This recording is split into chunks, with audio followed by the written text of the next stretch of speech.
반기문 전 유엔 사무총장 오늘로 이제 귀국 일주일째인데 네. 6일간 참 여기저기 많이도 다녔습니다.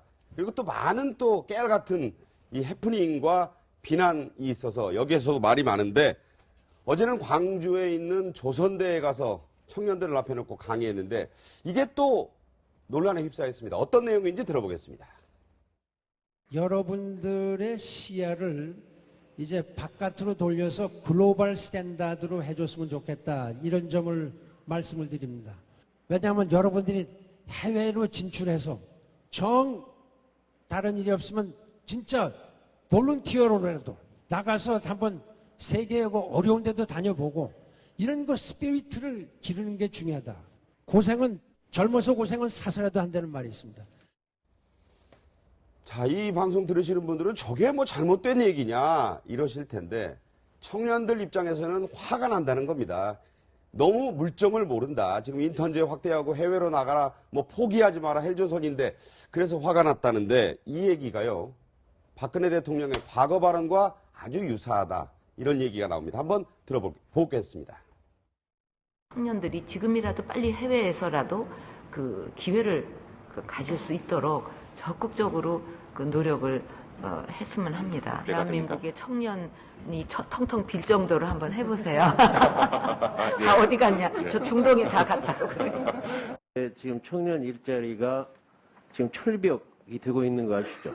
개발도상국가의 취업 인력이 엄청 늘어나거든요. 우리나라에서 돈 한 100만 원만 가지면 캄보디아에 가면 한 1000만 원 이상의 효과가 있어요. 나이지리아 같은데, 또 콩고, 캄보디아. 이런 전 세계 오지에 우리 청년 한 10만 명 좀 보냈으면 좋겠어요. 자, 20, 30대들은 정말 화가 난다고 하는데 이유를 좀 설명해 주세요. 아니, 대선에 나갈 사람, 그리고 대통령, 그리고 현직 의원이요.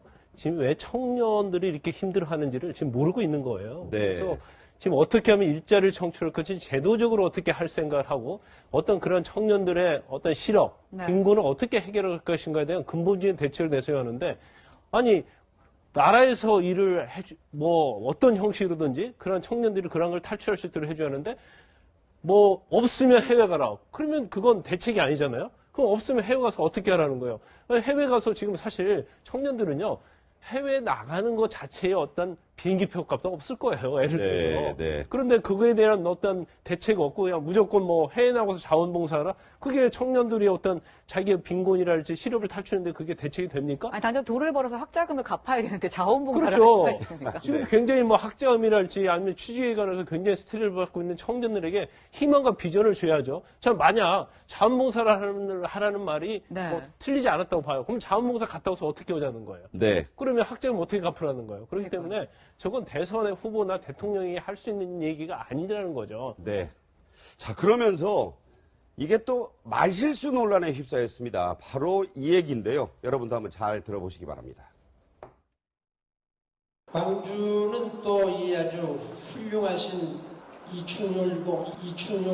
이충열공을 탄생을 한 이런 도시입니다. 나라가 존망의 위기에 처해 있는데 내가 이 일을 안 하면 어떻게 하겠느냐. 이렇게 하고 전장터에 나가고 적군을 물리치고 이런 그 아주 좋은 그 위대한 그 정신이 있습니다. 저 발언이 또 인터넷 공간을 뜨겁게 달궜습니다. 그러니까 반 전 총장 측에서 관계자가 이렇게 해명을 했는데요. 자, 그 발언은 기자가 잘못 들은 거다. 충렬공은 내가 연설문을 다 봐서 알고 있다. 현장에서 충렬공이라고 발언하신 게 맞다. 이런 식으로 얘기를 했는데 저 누가 들어도 저게 이제 이충무공 얘기했는데 왜 충렬공이 됐느냐. 충렬공이 여러 분 있지만 광주 당시 임진왜란 때 고경명 장군 얘기한다는 얘기. 장군이죠. 네네. 고경명 장군이 있고 그다음에 광주에 보면 충장로라고 있지 않습니까? 네네. 충장공이 있고 한데 충무공은 이순신 장군이고 사실 물론 처음에 전라 좌수사로 해서 나중에 3군 통제사 하면서 호남을 갖다 바탕으로 임진왜란을 막아낸 건 이 충무공이 맞고 충무공께서도 보면 양무호남 심우국가다라는 말씀까지 하신 건 맞습니다만은 저 광주에서 갑자기 이 충무공 찾는 게 좀 앞뒤가 안 맞아요. 근데 네. 이 충렬공이라고 그랬으니 이게 뭐 이순신 장군을 생각하면서 충렬공 고경명 장군을 생각했던 것이 아닌가.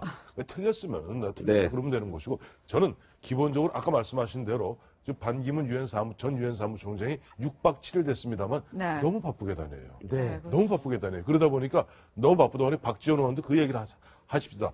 머리가 좋은 사람이 너무 바쁘게 다니면 반드시 실수를 하게 돼 있다. 네. 박지원 대표의 말씀인데 그 보면 반기문 총장도 그런 말은 좀 귀담아 들어야 될 것 같아요. 자, 그래서 뭐 사람이니까 발음도 실수가 있을 수 있고 틀릴 수 있다 해서 거기에 대한 질문이 또 나오니까 처음에 잠깐 착각한 측면은 있지 얘기를 하다가 순간 헷갈리셨다는 거예요? 하니까 그렇다 이렇게 얘기를 했습니다. 자, 이 논란과 함께 가는 데마다 뭐 돈이 2만 원 넣은 거, 생수 산 거 그러다가 이번에는 국기에 대한 배려하는 장면까지 찍혀가지고 논란이 됐습니다. 다른 모든 분들은 우리 다 알지 않습니까? 오른손으로 이제 왼쪽 가슴에 심장에 대는. 근데 반 전 총장 고개를 그러니까 어정쩡하게 저렇게 고개를 숙였다 이래서 또 저게 지적이 됐거든요.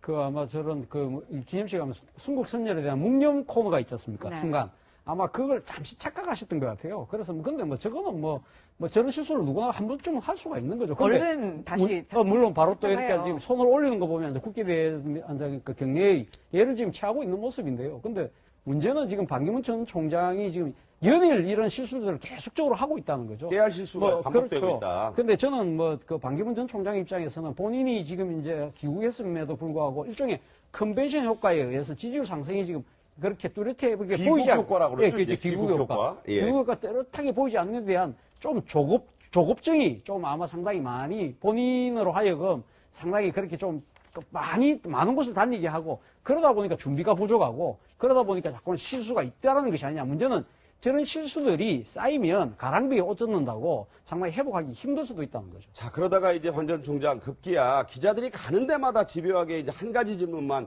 나는 많은 얘기를 하는데 왜 그 부분만 문제를 삼느냐 이러다가 급기야 이제 화까지 좀 냈습니다. 한번 들어보실까요? 위안부 할머니들이 합의할 수 있는 범위 내에서 합의가 이루어져야 되는데 비록 그거는 아니더라도 지금 기틀이 잡혀간 겁니다. 여러분 하루 파리에 가서 전철 끊을 때 금방 할 수 있습니까? 그거 왜 이걸 못하느냐 이렇게 비난하면 그 공정하다고 생각합니까? 왜 할 일이 많은 분들이 젊은 분들이 그렇게 뭐 페이크 뉴스라든지 가짜 뉴스라든지 남을 헐뜯는 이런 거에 맛을 들이고 거기서 기쁨을 느끼고 남이 남을 욕하는 걸 기쁨을 느낍니다. 그 대한민국 국민이 할 일이 아닙니다.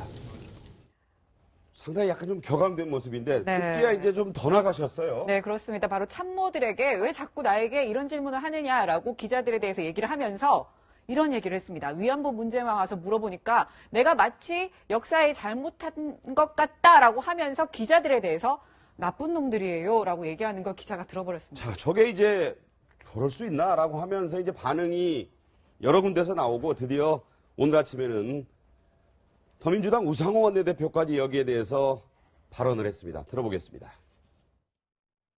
대한민국에서 정치인들과 지도자들은 매일매일 기자들의 질문을 받습니다. 근데 그 질문을 던졌다는 이유로 나쁜 놈들이에요 라고 말했다고 하시니 저는 과연 이게 적절한가 하는 점에서 뭐 적절한 태도가 아니다 하는 점을 지적하고자 합니다. 적절하지 못했다. 그런데 지금 반기문 총장은요 본인이 대권 후보라는 걸 의식은 하는데 네. 이게 뭐 큰 거에서는 실수를 할 일이 없겠죠. 왜냐면 일단은 뭐 짜여진 게 있으니까. 그렇지만 이 잔잔한 실수들이 계속 지속적으로 되는데 그게 굉장히 보면 한국적 정서에 맞지 않는 거예요. 예를 들어서 사실 대통령 후보가 이런 부분에서 해명을 하면서 나쁜 놈이라고 얘기하는 것 자체는 네. 사석이라서 사실은 맞지 않거든요. 그리고 최근에 뭐 돈이 빡빡해서 정당이 들어가 있다. 대통령 후보는 자기의 이념과 가치에 의해서 어떤 정당을 만들어야겠다. 어떤 정당이 나에게 맞는다. 이런 식으로 해야 하는데도 불구하고 돈 때문에 정당에 들어간다는 것 자체는 굉장히 우스운 얘기가 될 수 있거든요. 네. 그런데 우리가 이제 실수라는 것이요. 실수를 가끔가다 한번 할 수 있는 거예요. 네. 그런데 아무리 자잘한 실수일망정 매일매일 한두 가지를 해요. 예를 들어서 아까 한 얘기 중에 그거 있잖아요. 파리 가서 전철 끊을 때 금방 할 수 있습니까? 물론 아무리 10년 동안 한국을 벗어나 있다 하더라도요.